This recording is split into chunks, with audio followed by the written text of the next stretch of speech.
Olha, é um perito de renome, é uma pessoa respeitada, é um professor de medicina legal, sem dúvida nenhuma.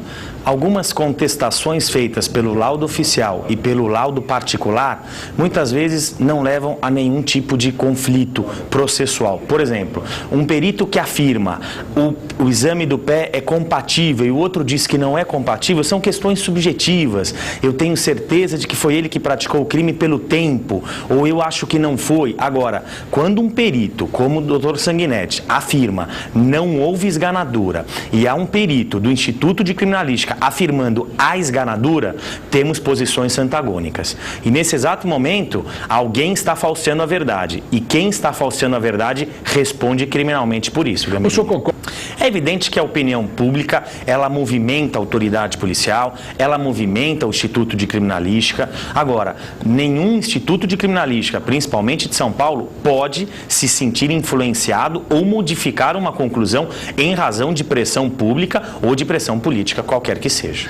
Eu acho que nulidade não, porque o juiz ele aprecia um processo, ele analisa um processo pelo livre convencimento, ou seja, ele vai buscar a verdade real e sobre um conjunto probatório existente ou no qual ele pode inclusive requisitar, ele irá chegar à sua conclusão, ao seu juízo de valor. Agora, o magistrado, se entender que não há indícios de autoria pelo que há até o presente momento, pode solicitar um novo laudo pericial ou pode solicitar exames complementares pelo laudo pericial já feito pelo Instituto de Criminalística. O importante é que haja para ele indícios de autoria e materialidade, porque o que ele deve fazer é não julgar absolvendo ou condenando, mas mandar ou não a júri popular. Aí sim, num júri popular, os jurados analisarão as provas constantes nos autos, sem dúvida nenhuma.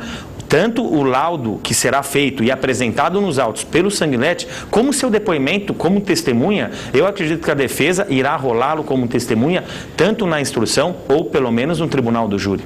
Sim, para a prisão preventiva, nós há tempos estamos sustentando de que nós requisitamos os requisitos, indícios de autoria, materialidade e outros requisitos processuais, que são risco à aplicação da justiça, garantia da ordem pública. Os indícios não são encontrados única e exclusivamente em um ou dois laudos periciais, mas num conjunto probatório.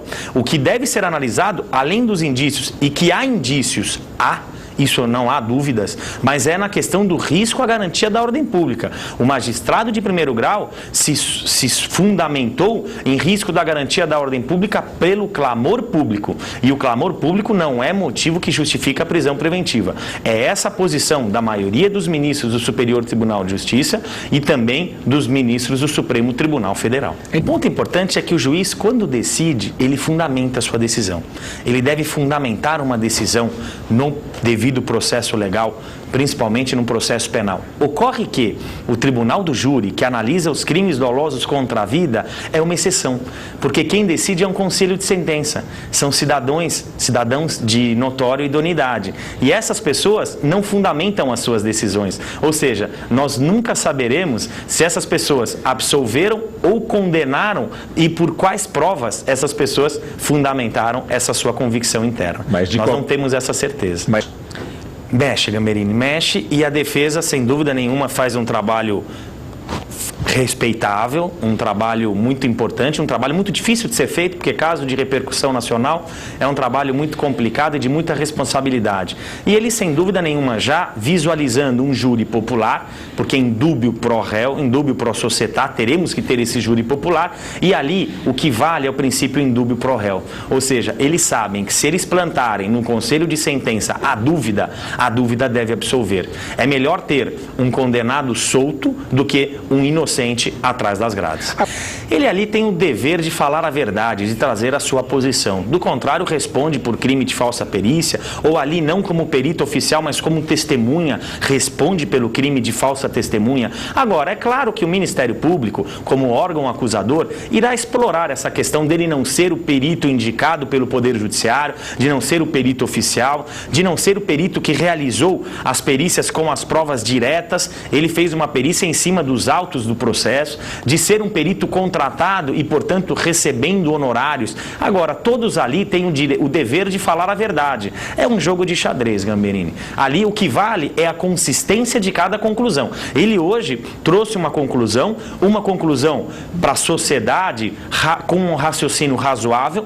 Cabe ao Instituto de Criminalística agora se manifestar e trazer as suas razões e por que chegaram àquelas conclusões.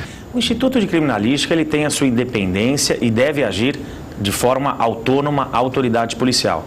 O que, lamentavelmente, nós verificamos em alguns casos, principalmente nesses casos de repercussão nacional, é que muitas vezes a autoridade policial, ela pressiona, ela parece que participa dos laudos do Instituto de Criminalística, da mesma forma como o Ministério Público. Isso não deve acontecer. Isso não pode acontecer.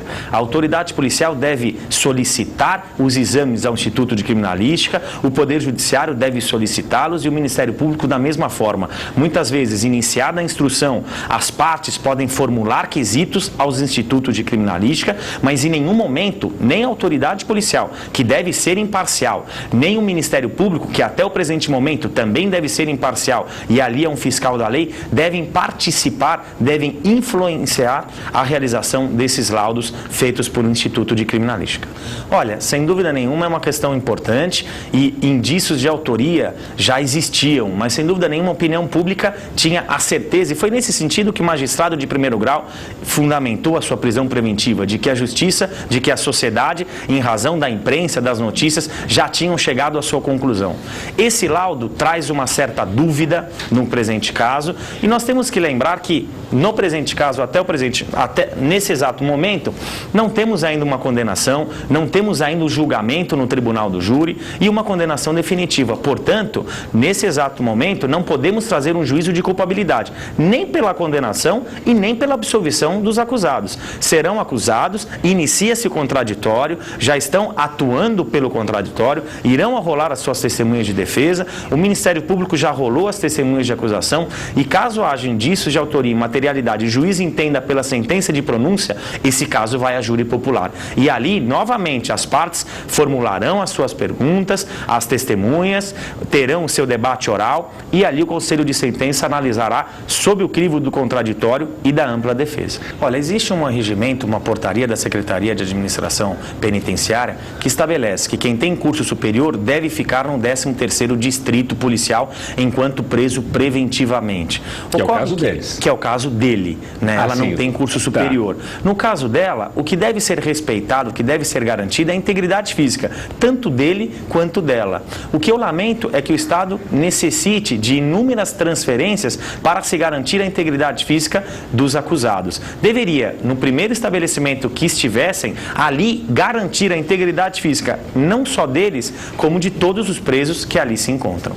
Agora, um ponto importante é que ele tem direito a um curso superior, porque é formado em direito. Se ele passasse no exame da ordem, ele tem direito a uma prisão especial. Se ele passasse no exame da ordem, pelo Estatuto da Advocacia e da Ordem dos Advogados, ele teria direito a um outro tipo de prisão especial, que é chamado prisão Estado Maior, numa unidade militar. Ou seja, por ele não ter passado no exame da ordem, ele não tem direito a essa prisão preventiva, mas tem direito à prisão especial. E o que é essa prisão especial, Gamberini? São aquelas pessoas que ficam presas até uma condenação definitiva com outras pessoas que têm a mesma qualidade técnica. Ou seja, ele tem o direito de ficar preso com pessoas que têm curso superior.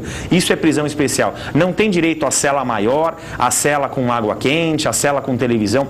Todos os presos, segundo a lei, a LEP, né, a Lei de Execução Penal, estabelece que o preso tem direito a 2 horas de sol, o preso tem direito a trabalhar e receber um salário por isso, que o preso tem direito, na teoria, a 6 metros quadrados. Isso está estabelecido para esses presos que têm prisão especial ou para qualquer outro preso. O único ponto distintivo entre ambos é que ele tem direito a uma prisão com pessoas na mesma qualificação. Eu não tenho dúvida disso, são informações importantes, principalmente essa relacionada à esganadura, porque a denúncia do Ministério Público, ela está embasada, primeiro, numa atitude praticada por Ana Carolina, que é uma conduta comissiva de esganar, e por ele, omissiva de permitir que ela esganasse. No segundo momento, ele pratica uma conduta comissiva de jogar a criança e ela, como partícipe,